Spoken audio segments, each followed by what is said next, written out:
안녕하세요. 5월 3일 종목의 제왕 시작하겠습니다.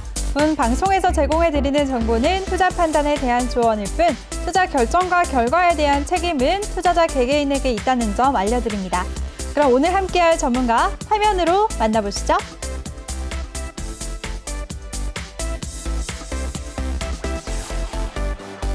네, 우리의 친절한 키다리 아저씨 신광섭 전문가와 함께할 텐데요. 먼저 더 많은 정보를 이용하실 수가 있는 노란톡방 참여 방법부터 안내해드리겠습니다. 노란톡 오픈 채팅 검색창에 종목의 제왕 신광섭이라고 검색을 하시거나 아니면 핸드폰 카메라로 아래 보이는 QR코드 스캔하시면 링크가 뜨는데요. 그 링크 클릭하시면 한 번에 들어오실 수가 있습니다. 많은 참여 부탁드릴게요. 네, 그럼 신광섭 전문가 모셔보도록 하겠습니다. 전문가님 안녕하세요. 네, 안녕하세요. 네. 오늘도 정말 멋지게 입고 오셨네요. 네, 감사합니다. 네. 기분도 좋으실 것 같아요. 패션 센스가 네네. 남다르세요. 네, 감사합니다. 네. 영혼 있어. 기분 좋으신 거 맞죠? 네네. 네. 네. 근데 전문가님, 네네. 시장 분위기는 매일매일 안 좋아요. 오늘까지 5거래일 연속 이렇게 파란불을 켜고 있는데 네. 먼저 지난 주말에 마감한 미증시 얘기부터 해볼까요? 네. 미증시도 하락하면서 마쳤잖아요. 네, 금요일 날 미국의 주요 지수는 네. 그 기업들이 실적도 좋고 뭐 지표도 되게 좋게 나왔는데 그럼에도 불구하고 이제 그 인도 쪽에 이제 코로나 재확산 이슈랑 그리고 이제 고점 부담에 따른 이제 차익 실현 물량으로 좀 하락 마감했고요. 네. 화면 한번 보여주시면은 네, 다우존스 같은 경우 0.54% 정도 하락했고 그리고 나스닥 같은 경우 0.85% 하락했고요. S&P 같은 경우에 0.72% 하락. 네, 반도체 지수 2.9% 정도 하락했고요.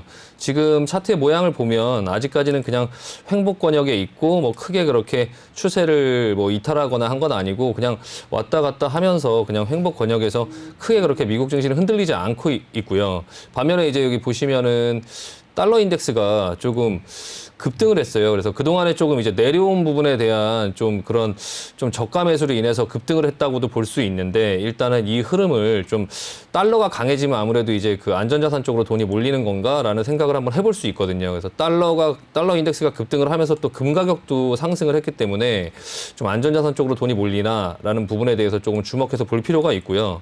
최근에 이제 미국 경제 지표가 호조를 계속 이어가는 가운데 이제 경기하고 이제 물가에 대한 평가에 좀 주목을 해봐야 될 것 같아요. 그래서 이번 주에도 연준의 그 파월 의장이 또 연설이 있고요. 오늘 새벽에 있거든요. 그러니까 네. 내일 새벽이죠. 그러니까 4일 새벽에 우리나라 시간으로 4일 새벽에 연준 의장이 연설이 있고 그리고 특히 이제 금요일 정도에는 그 4월 비농업 부분 고용지표 발표가 있는데 이게 이제 굉장히 좀 민감한 또 이제 사안이에요. 그래서 이게 만약에 고용지표가 너무 좋게 나와도 또 이제 그 연준의 또 긴축을 한다 또 이렇게 긴축 압박을 또 할 수 있기 때문에 그런 부분들에 대해서 좀 지표를 볼 필요가 있고요.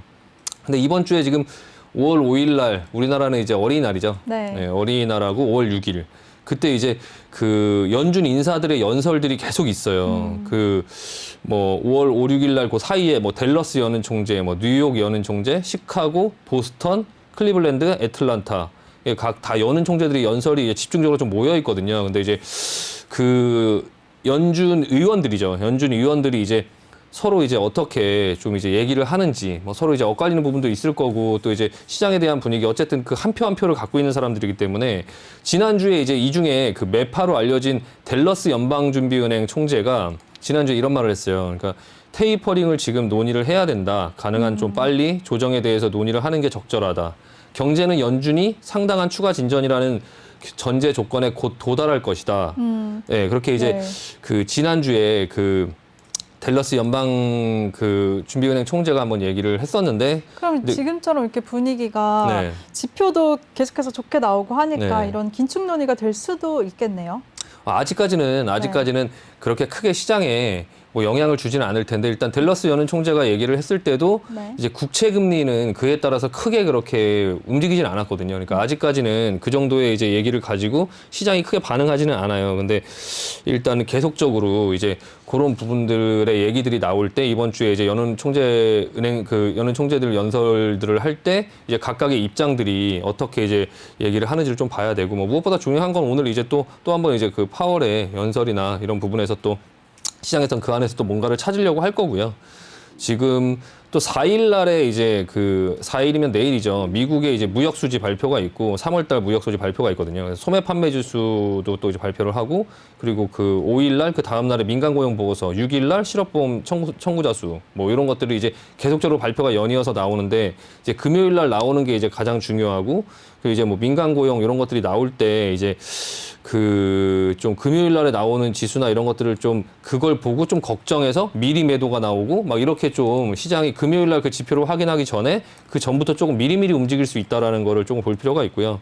지금 국채 금리는 좀 안정적인 모습을 보여주고 있어요. 1.625% 정도를 보여주고 있는데 지금 10년 만기 그 장단기 스프레드죠. 그러니까 10년 만기, 2년 만기 채권의 이제 금리 스프레드, 금리 차이가 지금 한 146bp 정도 되는데 예전에 이게 이제 100bp에서 200bp 사이 그리고 200bp 이상 그게 이제 10년 만기 국채금리와 2년 만기 국채금리의 이 국채금리의 차이를 얘기하는데요. 그 차이가 100bp 미만으로 가면 불황을 얘기하고 이제 200bp 이상을 얘기하면 완전 호황을 얘기하고요.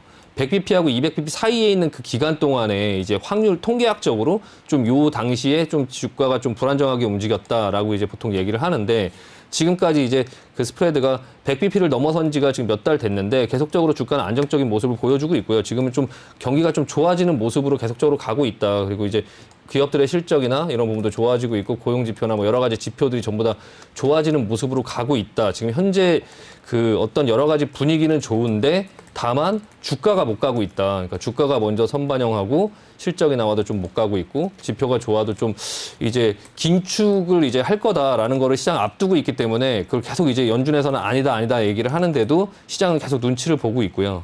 계속 그 부분에 대한 부담을 계속 가지고 있는 것 같아요. 네네. 네, 알겠습니다. 우리 신강섭 전문가가 미증시에 대해서 정리를 해주셨는데요. 경기가 좋아지는 쪽으로 가고 있지만 주가는 이미 선반영을 했다라고 하셨고요. 앞으로 안정자산 쪽으로 돈이 몰리는지 확인을 해야 되고 또 이번 주에 있는 파월 의장의 발언과 금요일에 나오는 4월 고용 보고서까지 잘 챙겨보자라고 하셨으니까요. 시청하시는 분들 잘 챙겨보시길 바라겠습니다. 그럼 전문가님, 미증시 대부분 기업들이 호실적을 발표했는데 네. 기업들의 실적에 대해서 잠깐 정리 좀 해주실 수 있을까요?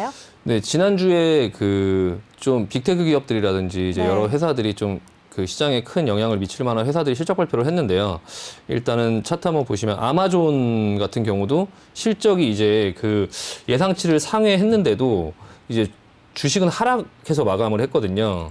지금 보시면 여기서 그냥 치고 갈 수 있는 자리였음에도 불구하고 음봉이 떨어지면서 조금 그 안 좋은 주가의 흐름의 모습을 좀 보여줬었고 그리고 이제 엑손모빌 같은 경우도 엑손모빌도 실적이 좀 좋게 발표를 했는데 그 인도에서 코로나가 계속적으로 이제 문제가 되면서 유가가 하락하니까 또 가지 못하는 또 이제 그런 모습을 보였거든요. 그래서 일단은 지금 전반적으로 엑슨모빌이 지금 이런 모양인데 일단은 지금은 유가가 조금 반등하고 있어서 또 뭐 다시 갈 수 있을지 이제 그 부분에 대해서 조금 볼 필요가 있고요. 지금 엑슨모빌도 마찬가지고 쉐브론도 마찬가지고 이게 지금 인도의 코로나가 이제 유가에 영향을 미치는 이유는 인도가 그 전 세계에서 그 원유를 수입하는 3위 국가예요. 그래서 이제 원유를 좀 많이 수입하는 나라에서 코로나가 좀 걷잡을 수 없이 확산이 되니까 유가가 좀 그거에 따라서 좀 많이 못 움직이는 그런 모습들이 보여지고 있고 마이크로소프트 같은 경우도 지금 주식이 뭐 실적은 좋게 나왔는데 뭐 또 못 가고 있고 약간 특징적인 건 이제 트위터가 실적은 예상치를 상회했는데 이용자 수가 뭐 예상치를 밑돌고 있고 매출 가이던스라는 건 이제 예상치를 얘기하는데요. 매출 네. 가이던스가 시장에 좀 실망을 줬다라고 하면서 15%를 급락했거든요. 그러니까 지금 그 어떤 기업들의 실적 발표나 이런 것들이 좀 시장보다 예상을 상회해도 좀 안 좋은 모습을 좀 보려고 하고 좀 차익 실현이 나오려고 하는 힘이 좀 더 강해 보이는 좀 모습이에요. 그래서 테슬라 같은 경우는 조금 다른 회사들에 비해서 조금 이게 지금 테슬라가 좀 대장이긴 한데 한 4% 정도 올라왔고요. 그러니까 실적은 뭐 다음 매출이 지금보다 훨씬 더 크게 예상된다 해서 한 4% 정도 상승했지만 오늘은 지금 시간에 의해서 좀 하락하고 있고요. 그리고 지금 좀 여러 가지 부분에서 봤을 때 조금 그 달러가 좀 강해지는 부분과 금이 이제 가격이 오르는 부분 그 두 가지가 조금 약간 시장에서 좀 꺼림직하게 보여지고요. 지금 뭐 지금 이제 시간의 거래 이제 그 나스닥 다우 선물을 보면 그냥 지금 보합권에서 왔다 갔다 하고 있어요. 다우 선물은 조금 플러스권에 있고 지금 장중에 우리나라 시장이 열렸을 때는 이제 조금 그냥 횡보하는 그런 권역에 있다가 좀 장이 끝날 때쯤에 상승을 했었는데 좀 다시 이제 누르면서 지금은 그냥 소폭 그냥 플러스인 상태에 있고요. 유가가 지금 좀 하락하고 있고 유가가 지금 오를 수 있는 자리에서 조금 약간 빌빌대는 모습을 보여요. 그래서 인도의 영향이 조금 큰 것 같고요. 그리고 좀 시장에서 눈에 띄는 게 곡물 가격의 상승이거든요. 이따가 뭐 좀 다른 종목들 말씀드리면서 좀 말씀드리겠지만 일단 곡물 가격의 상승이 굉장히 지금 크게 나오고 있는데 계속적으로 갈 수 있는 모양으로 보여지거든요. 그리고 또 이 곡물 가격이 지금 그냥 어떤 예전에 철강 가격의 뭐 상승 그리고 이제 뭐 구리의 상승, 원유 가격의 상승. 근데 이 곡물 가격은 그런 어떤 날씨나 이런 거에 따라서도 굉장히 영향을 많이 미치는데 지금 이렇게 상승하다가 만약에 곡물 가격 곡물들이 뭐 생산량이 뭐가 줄었다. 지금 뭐 반도체가 모자른다부터 시작해서 철강이 모자른다. 뭐 이런 얘기 지금 뭘 모자른다라고 얘기가 나오잖아요. 이게 코로나였을 때도 식량이 좀 부족할 것 같다. 이런 얘기가 나왔었어요. 그때 코로나 한창일 때. 그래서 이제 그때 당시에 조금 이제 이 곡물 가격 관련주도 좀 움직이긴 했었는데 곡물 가격도 움직였었고 근데 이게 지금 그런 얘기가 좀 들어갔다가 지금 곡물 가격이 이렇게 올라가는 이런 상황 속에서 나중에 어떤 그런 얘기가 한번 나오면 이 곡물 가격이 슈팅이 걸리면서 급등을 할 수 있거든요. 그런 부분들도 어느 정도 생각을 해야 되는 부분들이 있는데 곡물 가격이 또 많이 그렇게 너무 많이 올라가면 시장에 좀 안 좋은 영향을 줄 수 있어요. 그래서 그런 여러 가지 그런 인플레이션이라든지 그런 여러 가지 지표들을 조금 지표와 함께 조금 꼼꼼하게 볼 필요가 있을 것 같습니다. 네, 알겠습니다.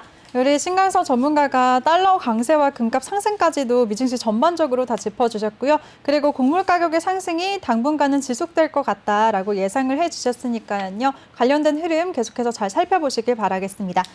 그리고 전문가님, 네. 요즘에 계속해서 매일 핫한 트렌드인 가상자산에 대해서 전문가님이 소개를 해주시잖아요. 네네네. 오늘은 어떤 화폐를, 어떤 코인을 준비하셨나요? 네. 오늘은 라이트 코인을 한번 보고 왔고요. 네. 지금 보시면은 지금 이더리움이 지금 급등하고 있어요. 안 그래도 전문가님이 굳이 한다면은 이더리움이 괜찮을 것 같다라고 하셨잖아요. 네, 비트코인 같은 경우는 지금 이더리움의 모양이거든요. 이더리움 고점을 넘어갈 것 같다라는 생각을 하긴 했었는데 이번 타이밍에 그냥 넘어갔고 지금 굉장히 크게 올라가고 있는데 비트코인 같은 경우는 지금 고점을 못 넘기고 지금 저항대에 왔거든요. 이게 지금 상승 목표치까지 다 와갖고 이 비트코인이나 이런 가상화폐 같은 경우는 어떤 이슈에 따라서 이제 갑자기 그 흐름이 꺾이고 하기 때문에 좀 비트코인의 흐름들을 조금 볼 필요가 있고 그 부분을 보면서 이더리움을 보려고 했는데 오히려 이더리움이 지금 시장의 대장이 돼버리는 그런 상황들이 지금 나오고 있거든요. 이더리움 같은 경우가 비트코인보다 조금 발전된 가상화폐고 그리고 이제 이 비트코인에서 할 수 없는 어떤 기능들을 가지고 있거든요. 약간 2세대 가상화폐잖아요. 그래서 뭐 사물 인터넷끼리 서로 결제를 한다든지 뭐 그런 어떤 영역들, 그러니까 비트코인이 하지 못하는 이런 화폐의 그런 어떤 교환의 그런 어떤 영역뿐만 아니라 또 이제 그런 뭐 사물 인터넷끼리 어떤 그런 컴퓨터끼리 서로 결제가 가능하고 이제 그런 어떤 좀 약간 폭넓은 영역을 갖고 있다 보니까 조금 더 발전된 시스템이라서 조금 관심이 좀 있는 것 같아요. 그래서 지금 이더리움도 시장에서 처음에 비트코인만 좀 중점적으로 봤었는데 시장에 이제 여러 참가자들이 비트코인이 조금 너무 많이 이제 올라가다 보니까 좀 그 다음 단계의 어떤 다른 코인을 좀 찾는 거 아닌가. 그래서 제가 약간 그냥 약간 비트코인과 그 이더리움의 스프레드가 좀 줄어들지 않을까라는 생각을 지금 하고 있고요. 일단 오늘 소개해드릴 건 라이트코인인데 네. 라이트코인은 사실 그렇게 크게 그렇게 아직까지 시장에 그러니까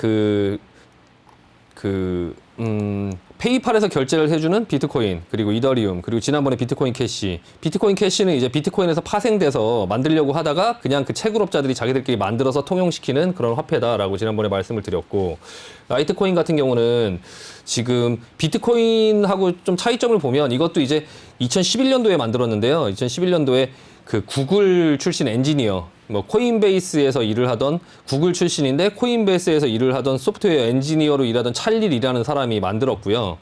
채굴을 통해서 얻을 수 있는 암호화폐인데 비트코인보다 좀 쉬워요. 그러니까 비트코인보다 좀 이제 그 채굴하는 과정이 좀 간단하고 예, 간단하고 좀 라이트한 거죠. 그러니까 비트코인은 그 채굴하는 여러 가지 그런 부분들이 조금 복잡하고 고성능 컴퓨터가 필요한데 라이트코인은 좀 그 복잡성을 좀 줄이고 그리고 이제 그걸 채굴하는 그런 어떤 시간이나 그리고 거래 속도가 비트코인은 한 10분 정도 걸리는 게 라이트코인은 한 2분 30초 정도, 한 4배 정도 시간이 빠르고요. 그리고 실질적인 거래량도 총 채굴할 수 있는 거래량도 한 4배 정도 더 많대요. 그러니까 비트코인은 2,100만 개가 최고인데 이거 이제 8,400만 개 정도까지 채굴할 수 있게끔 만들어져 있고요. 실질적으로는 큰 차이는 없어요. 그냥 이제 비트코인의 아류인데 이제 다른 사람이 만들어서 좀 채굴하기 쉽게 만들어서 거래를 시킨 건데 그게 지금 활발히 거래가 되면서 최초에는 2013년도에는 1라이트 코인이 한 $10 정도 안팎에서 거래가 됐는데 $10면은 10,000원 정도잖아요. 10,000원 정도. 그게 지금 33만 원 정도까지 올라온 거죠. 33만 원 정도까지 올라왔고 보시다시피 이더리움이나 아니면 그런 비트코인 뭐 그런 거보다는 조금 이제 거래량이나 총 이제 금액이 상당히 작죠. 상당히 작고 그리고 이제 좀 움직임이나 이런 부분들이 좀 덜 안정적이고요. 그러니까 비트코인을 따라가는 어떤 그런 이제 가상화폐긴 하지만 여러 가지 이제 지금까지 그런 4가지가 이제 페이팔에서 결제를 해주는 가상화폐인데 이 중에서 좀 저는 그 전부터 계속 말씀드렸지만 비트코인을 기준으로 삼아서 지금은 라이트코인, 비트코인 캐시 이런 거보다 도지코인 이런 거보다 이더리움을 보자라고 계속 말씀을 드리고 있고요. 저 또한 지금 이더리움에 좀 관심을 갖고 좀 지켜보고 있고 뭐 언젠가 한번 이제 비트코인도 좀 조정을 받고 지금 비트코인 자체가 좀 약간 이제 기술적으로 좀 어느 정도 조금 많이 올라온 자리까지 왔거든요. 그래서 7천만 원 정도까지 오고 여기서 이걸 넘어가기보다는 조금 조정을 받지 않을까 싶은 생각이 들고요. 어떤 부분에 대한 지금 시장 자체가 좀 조정을 받거나 이제 주식 시장 자체가 좀 조정을 받거나 안전자산을 선호하는 현상들이 나오면 이 가상화폐 같은 경우도 좀 같이 조정을 받을 수 있으니까 지금 자리에서 좀 추격 매수하는 거는 조금 위험하고 좀 지켜보다가 기회를 주면 좀 관심을 갖고 보자라고 계속 말씀드리고 있습니다. 네. 네, 알겠습니다. 오늘은 우리 신강수 전문가가 간편한 채굴이 특징인 라이트 코인에 대해서 소개를 해주셨습니다. 그리고 코인 시장 전반적으로 관심을 갖는다면 이더리움에 투자를 하자라고 하셨는데요. 지금 당장은 좀 고점이니까 무리고 좀 조정받을 때 관심을 가져보자라고 말씀을 하셨으니까 참고하시면 좋을 것 같습니다. 네, 그럼 이번에는 오늘 우리 시장 얘기 한번 해볼게요, 전문가님. 오늘 네. 시장 분위기가 참 안 좋았어요. 특히 코스피에 비해서 코스닥이 많이 조정을 받았거든요. 네네. 이 부분은 공매도 영향이라고 생각해야 되나요? 오늘 우리 시장의 하락의 원인은 어떻게 보시나요? 그냥 내려올 때가 돼서 내려온 거예요. 일단은 기본적으로. 예. 네. 제가 지난주부터 계속 현금 확보를 하자라고 말씀을 드렸었고 주가가 이제 지금 코스피 같은 경우에 보면 지금 상승이 이렇게 나오다가 지금 이렇게 눌리고 있죠. 네, 코스닥 같은 경우도 지금 이전에 여기서 슈팅이 나왔던, 급등이 나왔던 부분에 대해서 이렇게 눌리고 있고 제가 그때도 이렇게 눌리거나 이런 식으로 눌릴 수 있다. 계속적으로 여기서 이렇게 슈팅이 위로 걸려서 가기는 조금 힘들다. 갈 수 있는 명분이 없다. 이게 이제 눌릴 텐데 좀 현금화하면서 좀 보자. 시장을 좀 찬찬히 보자라고 말씀을 드렸던 게 일단은 지금 시장은 긴축을 계속 생각하고 있어요. 긴축을 생각하고 있어요. 미국 시장의 증시는 괜찮게 움직이겠지만 신흥국들은 먼저 움직여요. 그래서 제가 지난번에 그 해외 증시 중에 베트남 증시라든지 중국 증시라든지 그런 것들을 보여드리면서 좀 시장의 움직임이 조금 이상하다. 조금 그냥 어떤 올해 이제 주식을 하다 보면 그런 감각이 있는데 그런 어떤 육감 같은 게 있는데 네. 시장의 지표는 전혀 이상하지 않은데 나는 뭔가가 되게 무섭다, 네. 예, 불안하다라고 그때 말씀을 드렸었고, 맞아요. 그 부분에 대해서 지금 그냥 그게 어떤 이제 그런 감각적인 부분도 있지만 그런 것보다 그냥 상황이 이때쯤 되면 이런 얘기가 나올 거다라는 이게 경험이죠, 경험. 근데 그게 지금 오늘 보시면 지금 달러 한번 보세요. 그러니까 달러가 인덱스도 급등을 했지만 우리나라 환율도 지금 급등을 했거든요. 이 달러가 이제 가격이 달러가 올라간다. 안전자산을 확보하는 거죠. 안전자산을 확보하는 건데 오늘 금 가격도 올라갔어요. 그러니까 좀 안전자산을 확보하는 어떤 그런 모습들이 나오고 있고 우리나라 증시는 빠지고 있다. 미국 증시는 나중에 빠지겠지만 이제 우리나라 증시는 신흥국 증시에서 먼저 돈이 빠져나가는 거예요. 그러니까 환율도 오르고 누군가 달러로 바꿔서 나가고 있다라는 얘기거든요. 그러니까 이제 조금 그 테이퍼링에 대해서 시장에서 먼저 이 신흥국 시장, 우리나라 시장, 뭐 중국 시장, 뭐 대만, 일본, 그리고 뭐 어떤 베트남 이런 신흥국 시장에 있는 돈들부터 먼저 조금 이제 준비를 하는 모습이 아닐까, 그런 모습이 나오지 않을까, 그런 부분에 대해서 좀 미리 생각을 조금 했었고요. 지금 이제 그 코스피 같은 경우는 덜 올라갔으니까 각도가 좀 덜 빠지는 거고, 코스닥 같은 경우는 좀 여기서 각도가 크니까 내려올 때도 이제 크게 내려오는 거거든요. 근데 지금 여기서 뭐 더 빠질까라고 보면 일단은 지금은 하락세, 기술적으로는 이제 한 요 정도까지니까 기술적으로는 하루 정도 더 빠지면 좀 반등이 나올 수 있는 자리긴 한데요. 이게 반등이 나오고 나서 혹시나 미국 증시가 빠져버리면 여기서 N자형으로 다시 한번 빠지거든요. 그러니까 그런 부분에 대해서 좀 시장에 어느 정도 현금을 조금 확보하면서 시장에 좀 대비를 하자라는 말씀을 계속 드리고 싶고요. 코스피는 조금 각도가 조금 완만하게 올라갔고 지금 완만하게 빠지고 있으니까 조금 코스닥보다는 조금 덜 위험해 보이긴 하는데요. 일단은 조금 시장에 대해서 좀 그런 어떤 조정의 가능성, 그리고 반등이 나온다고 무턱대고 따라가기보다 미국 시장이 또 안 빠지고 횡보한다고 해서 우리나라 시장에서 저점을 계속 잡으려고 하기보다 미국 시장이 반등이 나올 때 우리나라 시장이 기술적으로 하루 이틀 정도 반등이 나올 수 있는데 미국 시장은 지금 아직 안 빠지고 있는 상태거든요. 그 상태에서 미국 시장의 조정이 실제로 떨어지기 시작하면 우리나라 시장은 먼저 빠지고 반등이 살짝 나왔다가 다시 한번 2단 하락으로 더 빠진다. 그러면 이제 종목들은 그때 진짜 많이 깨져요. 그러니까 지금 깨지고 있는 종목들을 저가 매수했다가 제가 그 코로나 때도 한 달 내내 내려와서 이제 쭉쭉쭉쭉쭉 마이너스가 쌓였던 게 나중에 하루 이틀 정도의 하락이 여태까지 한 달 정도의 하락만큼 그 이틀 동안 다 빠지더라고요. 그러니까 이게 N자형으로 빠질 때 종목들이 조정을 받고 반등이 나왔다가 다시 한번 빠질 때 이 앞전에 빠졌던 그런 내용들을 하루 이틀 만에 다 빼버리는 그런 상황이 나올 수 있다 보니까 좀 현금을 좀 저가에 담을 수 있는, 다만 좀 희망적인 말씀을 드리면 지금 2단계에서 테이퍼링 나왔다고 해서 주식이 죽지는 않는다. 죽는 시장은 아니에요. 테이퍼링이나 어떤 긴축으로 인해서 시장이 조정이 나올 수는 있지만 좀 다시 올라갈 수 있는 충분한 여건들이 되거든요. 경제는 좋아지고 있어요. 경기 지표는 좋아지고 있고. 다만 이제 그 테이퍼링, 돈을 푸는 거를 좀 줄이는 그런 과정들이 좀 필요하고요. 그 과정을 할 때 시장에서는 좀 발작을 하면서 좀 놀랄 수는 있지만 그 부분을 다시 만회하지 못하는 시장은 아닙니다. 그러니까 결과적으로 기업들의 이익은 좋아지고 있고 수출이나 이런 부분들 다 좋아지고 있고 전 세계 경제, 미국의 GDP 상승률 보시면 막 6점 몇 프로, 성장률 6.5% 막 이렇게 예상하고 우리나라도 4%, 이 4%, 6%대의 성장이 과거에 참 한 10년, 20년 전에나 있었던 일이에요. 물론 기저효과가 있긴 하지만 어쨌든 경제는 좋아진다.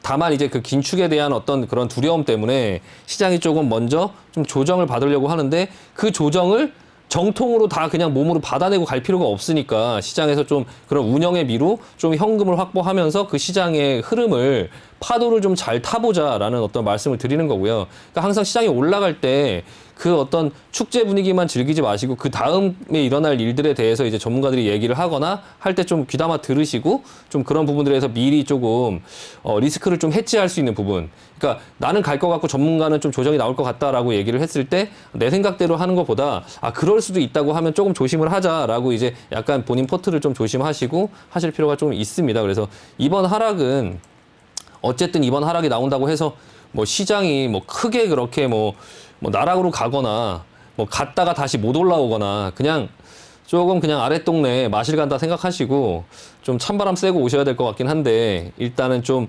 포트를 조금 어느 정도 그런 부분들에 대해서 좀 준비를 해놓자라고 지금 계속 말씀을 드리고요. 오늘 이렇게 하락을 했어도 장중에 플러스를 주는 종목들은 계속 있어요. 저도 지금 이 포트를 가지고 있을 때 현금화를 하는 과정 속에서 하루 이틀 만에 바로 현금화가 안 되기 때문에 그 전부터 계속 이제 플러스를 주거나 하면 수익 실현을 하면서 현금을 확보하자라고 얘기를 했고 저는 오늘 또한 또 플러스를 주고 수익을 주는 종목들을 계속 현금화를 했거든요. 그러니까 현금화를 좀 하면서 이후 상황들 그 다음번 반등 후에 재차 하락에 대한 준비를 좀 하자라고 지금 일단 말씀드리고 싶습니다. 네.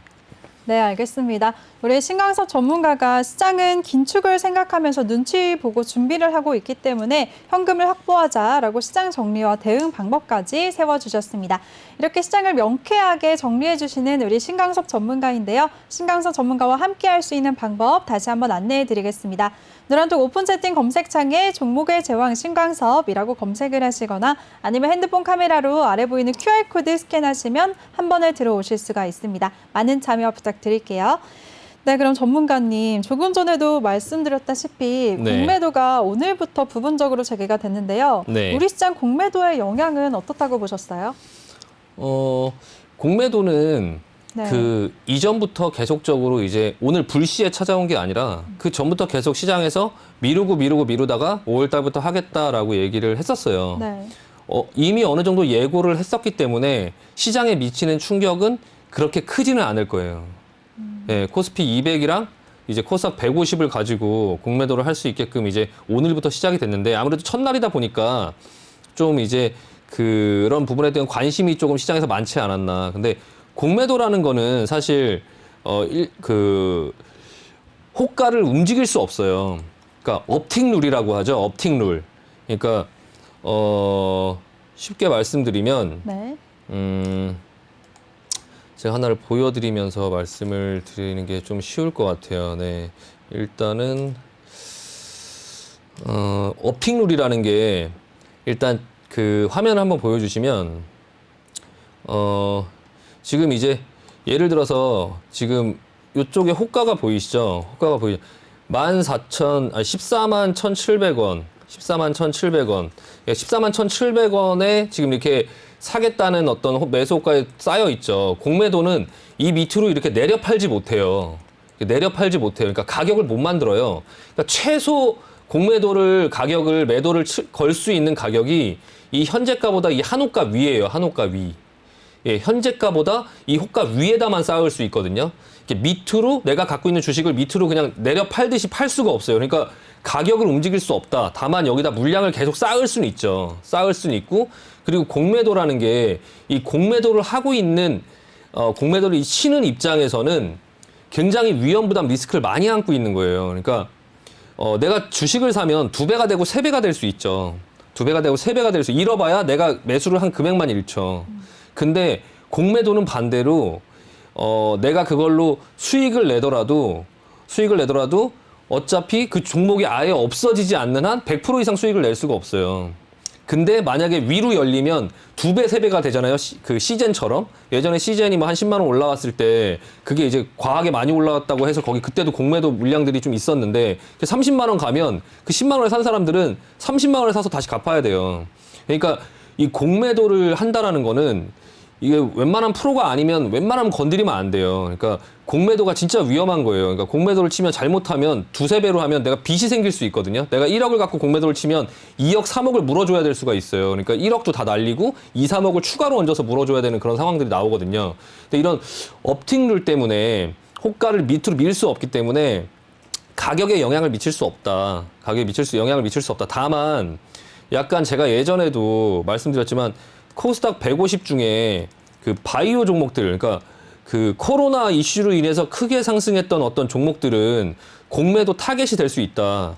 그러니까 좀 미리미리 그 5월 달이 되기 전에 미리미리 매도를 하자라고 그때 말씀을 드렸었고요.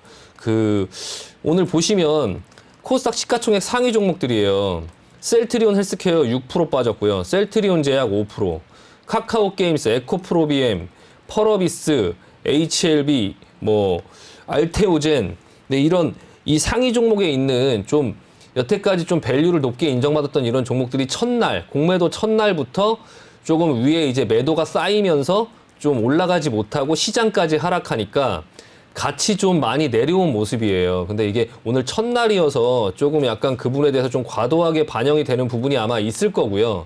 내일 정도에는 아마 조금 반등은 나오겠지만 그렇다고 해서 다시 살아 올라가거나 하지는 않을 것 같고요. 일단은 당분간 이 공매도에 대해서 너무 무서워할 필요는 없지만 내가 갖고 있는 종목을 가지고 공매도에 너무 무서워할 필요가 없고 그리고 이제 질문들 많이 하시는데 네.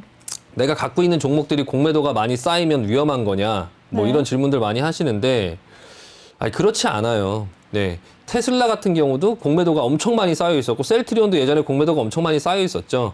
결국에 펀더멘털이에요. 그냥 펀더멘털. 그 종목의 펀더멘털이고요. 공매도를 했다가 종목이 만약에 좋은 상황이 돼서 올라가는 상황이 되면 그 쇼커버링을 해야 돼요. 그러면 종목이 오히려 막 매수를 해야 되기 때문에 매수해서 빨리빨리 갚지 않으면 손실이 계속 무한대로 늘어나니까 그때 오히려 내가 갖고 있는 종목이 손실이 날 때 빨리 매도하는 사람보다 올라가는 종목을 공매도로 갖고 있는 사람들의 마음이 훨씬 더 불안하거든요. 그러면 오히려 더 위로 슈팅에 걸릴 수 있는 그런 또 장치가 돼요. 그래서 뭐 공매도라는 게 꼭 그렇게 시장에 계속 부담을 주는 그런 부분에 어느 요소가 있긴 하지만 뭐 너무 그렇게 부정적인 요인만은 아니다. 그리고 나라에서 코스피 200과 코스닥 150 좀 큰 종목들을 위주로 그렇게 해놨기 때문에 개별 종목들은 사실 그렇게 크게 영향을 받지는 않을 거예요. 뭐 제가 갖고 있는 종목도 공매도에 영향이 있나요? 이런 거 질문 많이 하시는데 본인이 갖고 있는 종목이 그 코스닥 150인지 코스피 200인지 그 안에 들어있는지 그런 부분들을 조금 보실 필요가 있고 오늘도 지금 개인들하고 개인들 같은 경우가 이제 매수를 계속 했는데 외국인 기관들이 좀 매도를 계속 했거든요. 그 동향들을 한번 보시면 지금 그 오늘 당일 추이를 한번 보시면요. 네. 지금 이 빨간색 외국인, 파란색 기관 이 부분에서 지금 코스피 같은 경우가 아침부터 계속적으로 매도를 했고요. 외국인들 같은 경우는 장 막판에 매수도 안 했어요. 그냥 끝까지 그냥 밀었거든요. 그리고 코스닥 같은 경우도 사실 거의 끝까지 민 거죠. 그냥 끝까지. 선물 같은 경우는 조금 이제 기관들이 사들였고 외국인 또한 좀 매수를 했어요. 그러니까 선물 3개월 뒤에 어떤 주가의 흐름을 얘기하는 선물이죠. 뭐 중간에 사고 팔 수는 있긴 하지만 결국에 무슨 얘기냐.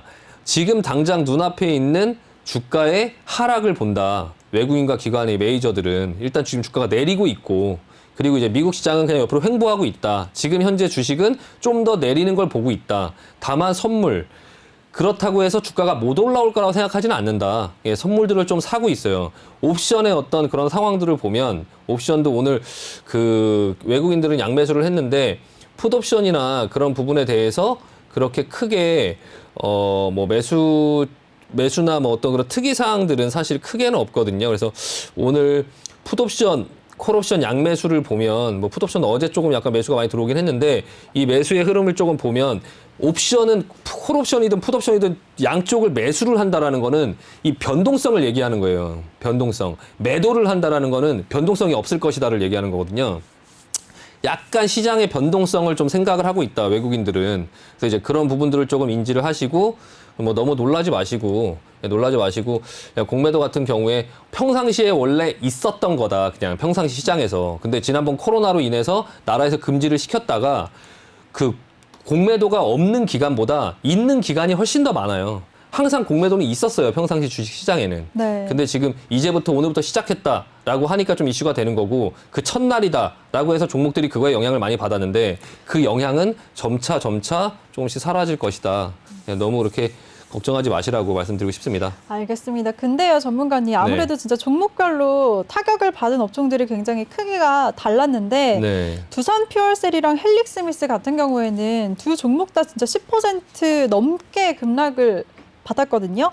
네. 타격을 많이 받으면서 이 종목들 보유하고 계신 분들은 정말 10% 빠지니까 되게 출렁하셨을 것 같거든요. 네. 이분들은 왜 웃으시죠?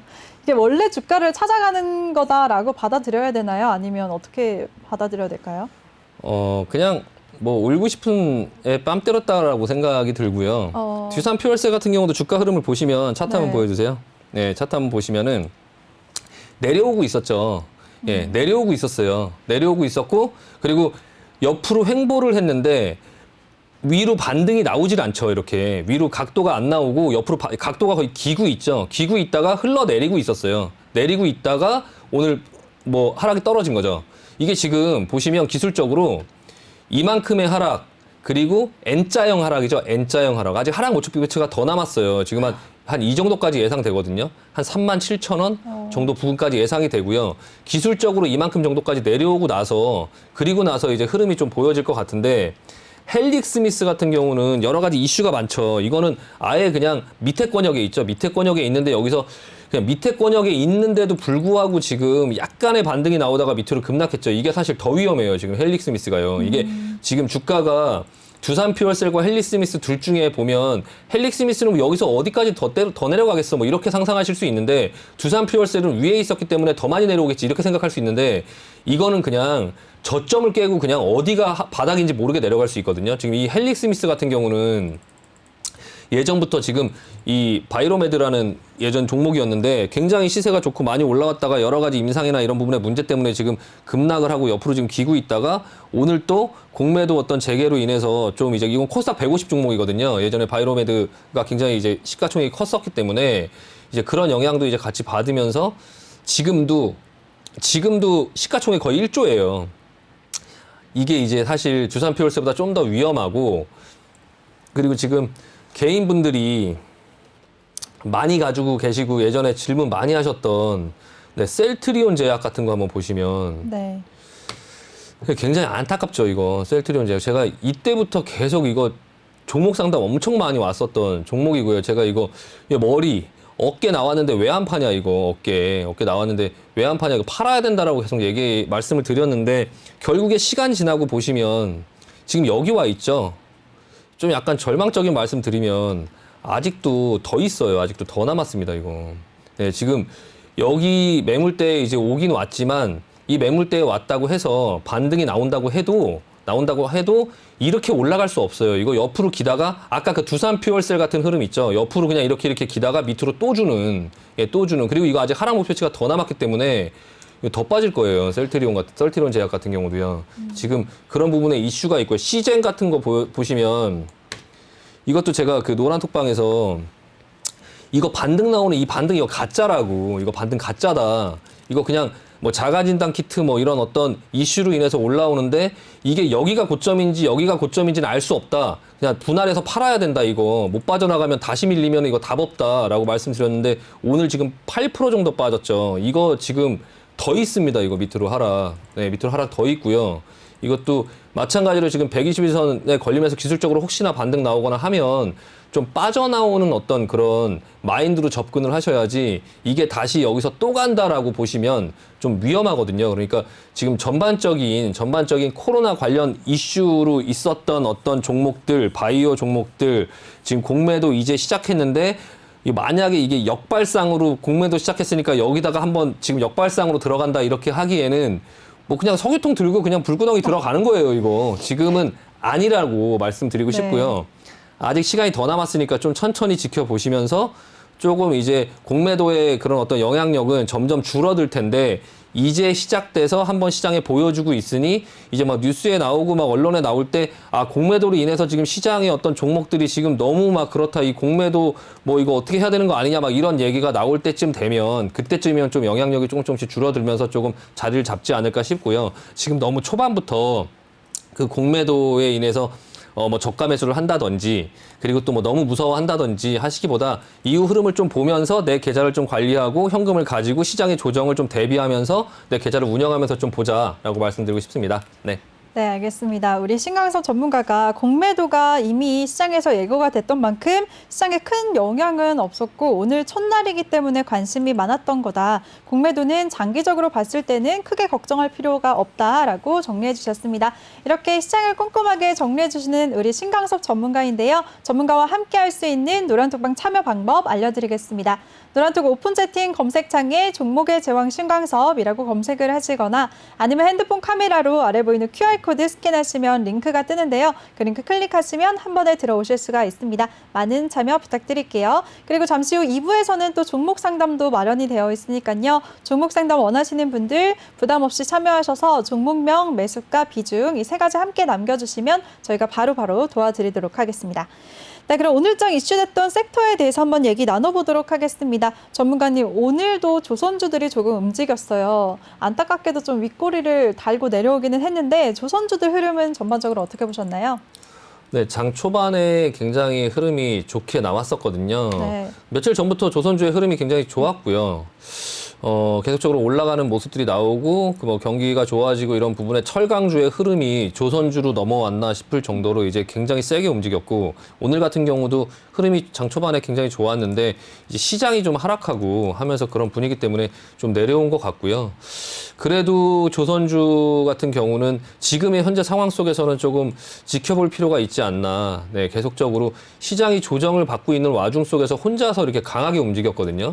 혼자 이렇게 강하게 움직였는데 만약에 시장이 조정이 나올 때 여태까지 올라온 부분에 대한 어떤 되돌림이 나온다면 이렇게 하락이 나온다면 시장이 다시 조정이 끝나고 다시 올라갈 때 1순위로 가장 먼저 세게 올라갈 수 있는 어떤 섹터군이다라고 지금 먼저 말씀을 드리고 싶고요. 일단 현대미포의 흐름 그리고 대우조선 둘 회사의 지금 흐름이 상당히 좋고요.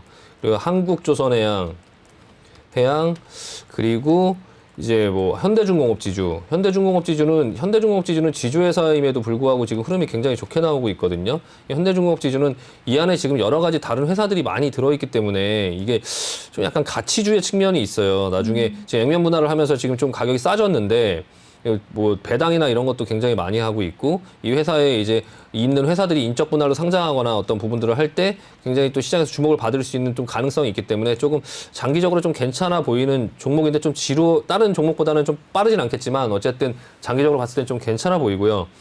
오늘 그 조선주들이 움직임은 조금 내려올 때 조정을 받을 때 조금 약간 관심 있게 보자라고 말씀드리고 싶은데 오늘 조금 세게 움직였던 게 이제 이 기자재 종목들이 굉장히 눈에 띄어요. 조선 기자재 종목. 네. 오늘 이제 한라 IMS라는 게 한라 IMS 종목 이 종목이 상한가를 갔거든요. 이 종목이 상한가를 갔고 뭐 조선 어떤 부품 이런 업체들이죠. 예, 조선 업종에 관련된 이 부품 관련된 업종인데 오늘 일단 상한가를 갔고 장중에 좀 약간 상한가 풀렸다가 뭐 다시 잠겼다가 하는 모습들이 계속 나오긴 했는데 이 종목 같은 경우가 이제 지금 시가총액 1,200억 정도 되고 일단 실적을 한번 볼까요? 실적을 한번 보시면 네. 지금 실적이 약간 턴어라운드 되는 그런 모습들이 나오고 있긴 하거든요. 매출은 한 500억 정도 좀 상승하고 있고 뭐 이익은 굉장히 적긴 한데 일단 적자는 아니고 한라 IMS도 좀 약간 볼 필요가 있을 것 같다. 지금 일단 상한가를 들어가면서 시장에 좀 주목을 받았기 때문에 일단은 뭐 영업이익률이나 뭐 이런 부분도 크게 뭐 나쁘지 않고요. 일단 재무제표상으로도 좀 괜찮아 보이는데 일단 상한가 들어간 종목이니까 좀 관심 있게 보자. 요즘엔 진짜 싶고요. 상한가 한번 가면 가는 종목이 가는 추세를 보이고 있잖아요, 전문가님. 네네네. 그래서 오늘 STX 중공업 같은 경우에도 전거래일에도 상한가를 갔거든요. 네네. 이거를 연속 상한가를 달리고 있는데 이 부분은 이 종목은 어떻게 보세요? STX 관련된 종목들, STX 엔진, STX 중공업, 네. 이 종목들도 조선 기자재 쪽으로 들어가요. 그러니까 STX 그룹 자체가 예전에 STX 조선도 있었죠. 저 STX 그 그룹 자체가 예전에 굉장히 셀러리맨의 신화죠. 그 회장님이 셀러리맨의 어떤 그런 것부터 시작해갖고 기업을 키워서 STX가 10만 원까지 올라가고 2007년도에 굉장히 큰 상승을 이뤘던 이 회사들이에요. 저 STX 중공업 엔진, 네. STX 그룹주들 저 오늘 회사들이 다 좋은 흐름을 보였네요. 예, 근데 회사가 지금은 다른 데로 다 넘어가고 지금 저거는 그룹 자체에 이제 좀 이슈로 올라가는 거고요. 저 STX는 지금 그 그룹 자체가 좀 이제 흑자 전환도 하고 있고 뭐 자율 협약도 조금 이제 그 졸업하고 있고 그리고 저 회사의 그런 어떤 두산그룹주하고 좀 비슷한 흐름이긴 한데 뭐 수소 연료전지 신재생에너지 이런 회사들로 좀 물적 분할을 해갖고 좀 다시 이제 그 회사를 좀 정비해서 간다라고 이제 하면서 이제 지금 현재 조선주의 흐름도 좋고 뭐 해운주 뭐 그런 어떤 해운 운임 지수도 좋고 하니까 좀 그런 거에 맞춰서 좀 이제 급등락을 하는 모습들이 나오곤 있는데요. 일단은 좀 흑자 전환이 되고 턴어라운드가 되는 이제 그런 기업들, STX의 그룹 그리고 두산 뭐 이런 회사들을 조금 눈여겨서 볼 필요는 있다. 근데 지금 조선 기자재주하고는 약간 흐름이 좀 이제 다른 어떤 영역이긴 한데요.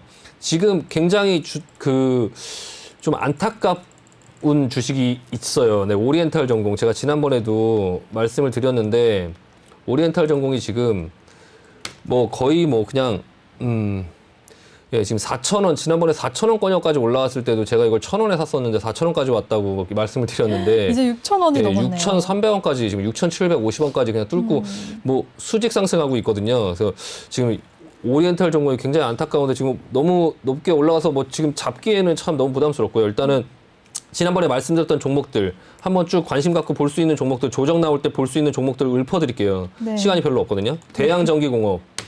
예, 대양전기공업 지금 이 고점 돌파했죠. 그 윗골이 달았고 거래량 터졌어요. 이거 눌리면은 한번 볼 수 있어요. 대양전기공업. 그리고 대양전기 인화전공은 좀 이전부터 지난번에도 말씀드렸었는데 이것도 조정을 별로 안 주고 거래량이 별로 없어갖고 매매하기가 조금 약간 부담스럽긴 하지만 그래도 기술적으로는 볼 수 있거든요. 인화전공도 지금 윗골이 맞고 좀 약간 조정이 나오면 한번 볼 수 있다. 그리고 피팅 관련주, 네, 성광밴드. 네, 성광밴드 지난번에 말씀드렸는데 지금 조정 나오려고 하고 있죠. 이것도 눌리면은 한번 볼 수 있다. 그리고 태광 같은 경우도 피팅 관련주죠. 네, 이것도 지금 여기서 조정받으면서 흔들리고 있는데 이것도 조정 이후에 다시 좀 괜찮은 흐름으로 볼 수 있다. 그리고 하이로코리아. 네, 이것도 마찬가지 피팅 관련주요. 이것도 이제 좀 천천히 좀 이제 실적이 어느 정도 나오고 회사의 흐름이 괜찮은 회사거든요. 이 하이로코리아 같은 경우는 지금 보시면 매출이나 이런 부분들도 지금 뭐 한 1,200억, 1,300억, 1,400억, 영업이익도 한 160억, 뭐 150억 정도, 시가총액 2,600억 정도.